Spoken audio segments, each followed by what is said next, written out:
Hi అండి. ఏదైతే New Zealand నిన్న గెలుపుతోటి అయితే పాకిస్తాన్ ఆల్మోస్ట్ అయిపోయినట్టే, ఆట డిస్క్వాలిఫై అయిపోయింది. సెమీఫైనల్కి అయితే వచ్చే ఛాన్స్ లేదు బంగ్లాదేశ్కి. పాకిస్తాన్కి అయితే పాకిస్తాన్ చాలా దురదృష్టకరం. దాదాపు 30 సంవత్సరాల తర్వాత ఐసీసీ టోర్నమెంట్ వాళ్ళ పాకిస్తాన్లో జరుగుతూ ఉంది. మంచి అడ్వాంటేజ్ హోమ్లో జరుగుతుంది కాబట్టి దాని అయితే సద్వినియోగం చేసుకోలేకపోయింది. ఫస్ట్ మ్యాచ్ న్యూజిలాండ్ మీద ఓడిపోవడం కావచ్చు, సెకండ్ మ్యాచ్ ఇండియా పైన ఓడిపోవడం కావచ్చు, రెండు కూడా దారుణమైన పరాజయాలు చూసింది. చాలా ఈజీగా అయితే సునాయాసంగా అయితే రెండు టీంలు గెలవడం చూసి వాళ్ళు ఎక్కడ కూడా పోటీ ఇవ్వలేదు.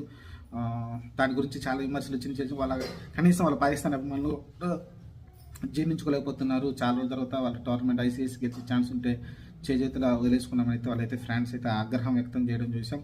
అలానే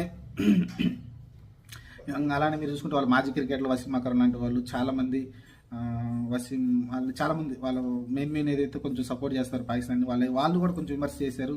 రిజ్వాన్ కెప్టెన్సీ పైన కావచ్చు, రిజ్వాన్ బ్యాటింగ్ తీరు పైన కావచ్చు, చాలా విమర్శలు అయితే చేయడం చూసాం. ఓవరాల్గా అయితే Pakistan cricket, one day cricket especially T20 అయితే చాలా ఫాస్ట్గా అయిపోతుంది కాబట్టి ఒక్క ప్లేయర్ ఆడినా కూడా మ్యాచ్ గెలుస్తారు. వన్ డే అలా కాదు కదా, లాంగ్ ఫార్మాట్. ఒకళ్ళిద్దరు ఆడాల్సి ఉంటుంది, పార్ట్నర్షిప్ బిల్డ్ చేయాల్సి ఉంటుంది, అప్పుడే మ్యాచ్ గెలుస్తాం. అలాంటి సత్తా అయితే పాకిస్తాన్ దగ్గర లేదనిపిస్తుంది. చూద్దాం మరి. ఓవరాల్గా చూసుకుంటే పాకిస్తాన్ ఓటమి అనేది వాళ్ళు జీర్ణించుకోలేకపోతున్నారు. వాళ్ళ అభిమానులు కావచ్చు, వాళ్ళ మాజీ క్రికెటర్లు కావచ్చు, అందరూ కూడా జీర్ణించుకోలేకపోతున్నారు. చాలా ఆగ్రహం వ్యక్తం చేస్తున్నారు పాకిస్తాన్ ప్లేయర్స్ పైన. అలానే ఏదైతే ఎలా ఆడారో వాళ్ళ